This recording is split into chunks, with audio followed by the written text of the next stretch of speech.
So guys, ಯಾರ ಕಡೆ ಆದರೆ 20 ರಿಂದ 50 ಲಕ್ಷ ರೂಪಾಯಿ ಐತಿ ಅಂತ ಹೇಳಿದ್ರೆ ಆ ಮನುಷ್ಯ ಮೊದಲು ಹೋಗಿ ಏನು ಮಾಡ್ತಾನಪ್ಪ ಅಂತ ಹೇಳಿದ್ರೆ 10 ರಿಂದ 15 ಲಕ್ಷ ರೂಪಾಯಿ ಕಾರ್ ಅಥವಾ ಬೈಕನ್ನು ಕೊಂಡ್ಕೊಳ್ತಾನೆ.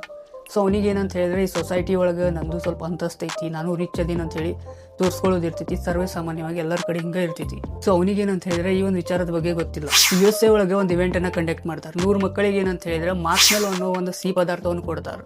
ಸೊ ಅದರಲ್ಲಿ ಅವ್ರಿಗೆ ಹೇಳ್ತಾರೆ, ಯಾರು 2 ಗಂಟೆಗಳ ಕಾಲ ವೇಟ್ ಮಾಡ್ತಾರೋ ಅವ್ರಿಗೆ ಅದ್ರ ಡಬಲ್ ಕೊಡ್ತೀವಿ ಅಂತ ಹೇಳಿರ್ತಾರೆ. ಬಟ್ ಅದರೊಳಗೆ ಏನಂತ ಹೇಳಿದ್ರೆ ಸ್ವಲ್ಪ ಜನ ಬೇಗನೆ ತಿಂದು ಮುಗಿಸ್ತಾರೆ. ಇನ್ನೂ ಸ್ವಲ್ಪ ಜನ ಏನಿರ್ತಾರೆ 2 ಗಂಟೆಗಳ ಕಾಲ ವೇಟ್ ಮಾಡ್ತಾರೆ. ಸೊ ಈಗ ಸ್ಟ್ಯಾನ್ಫೋರ್ಡ್ ಯೂನಿವರ್ಸಿಟಿ ಅವ್ರು ಏನು ಮಾಡ್ತಾರೆ, ಆ ಮಕ್ಕಳಿಗೆ ಒಂದು ರಿವಾರ್ಡ್ ಕೊಡ್ತಾರೆ. ಸೊ 100 ಜನ ಏನಿದ್ರಲ್ಲ ಅವ್ರ ಮೇಲೆ ಒಂದು ಅಧ್ಯಯನವನ್ನು ಮಾಡ್ತಾರೆ. ಸೊ ಗಸ್ ಆ ಒಂದು ಅಧ್ಯಯನದೊಳಗೆ ಸೈಂಟಿಸ್ಟ್ಗಳಿಗೆ ಏನು ಗೊತ್ತಾಗ್ತಿತ್ತು ಅಂತ ಹೇಳಿದ್ರೆ, ಯಾರ ಮಾರ್ಸ್ ಮೇಲನ್ನು 2 ಗಂಟೆಗಳ ತಿನ್ನೋದೇ ಹಾಗೇ ಇದ್ದರು ಅವ್ರ ಜೀವನದೊಳಗೆ ಏನಂತ ಹೇಳಿದ್ರೆ ಬಹಳಷ್ಟು ಶ್ರೀಮಂತರಾಗಿರ್ತಾರೆ, ಒಂದು ಒಳ್ಳೆಯ ಪೊಸಿಷನಿಗೆ ಹೋಗಿ ಮುಟ್ಟಿರ್ತಾರೆ.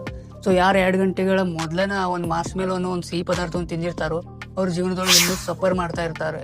ಏನಂತ ಹೇಳಿದ್ರೆ ಇನ್ನೂ ಶ್ರೀಮಂತರಾಗಿರೋದಿಲ್ಲ, ಬಡವರಾಗಿ ಉಳಿದಿರ್ತಾರೆ. ಸೊ ಇಲ್ಲಿ at the end of the day ನಾ ಹೇಳಲಿಕ್ಕೆ ಏನು ಹೊರಟೇನು ಅಂತ ಹೇಳಿದ್ರೆ, ನಿಮ್ಮ ಕಡೆನೂ 20 ರಿಂದ 50 ಲಕ್ಷ ರೂಪಾಯಿ ಐತಿ ಅಂತ ಹೇಳಿದ್ರೆ ನೀವು ಅದನ್ನು SIP ಒಳಗೆ ಇನ್ವೆಸ್ಟ್ ಮಾಡಿರಿ, ಅಥವಾ ಸ್ಟಾಕ್ ಮಾರ್ಕೆಟ್ ಒಳಗೆ ಹಾಕ್ರಿ, ಅಥವಾ ಏನಂತ ಹೇಳಿದ್ರೆ ರಿಯಲ್ ಎಸ್ಟೇಟ್ ಒಳಗೆ ಇನ್ವೆಸ್ಟ್ ಮಾಡಿರಿ ಅಂತ ಹೇಳ್ತೀನಿ. ಸೊ ಅದೇನಂತ ಹೇಳಿದ್ರೆ ನಿಮಗೆ ಡಬಲ್ ಪ್ರಾಫಿಟನ್ನು ಕೊಡ್ತೈತಿ ಇನ್ ಫ್ಯೂಚರ್ ಒಳಗೆ. ಸೊ ಅದರಿಂದ ನೀವೇನಂತ ಹೇಳಿದ್ರೆ ಬ್ಯಾಂಕ್ ಲೋನ್ ಮಾಡಿ ಕಾರ್ ಬೈಕ್ ತೊಗೊಳ್ಳೋ ಅವಶ್ಯಕತೆ ಇರುವುದಿಲ್ಲ.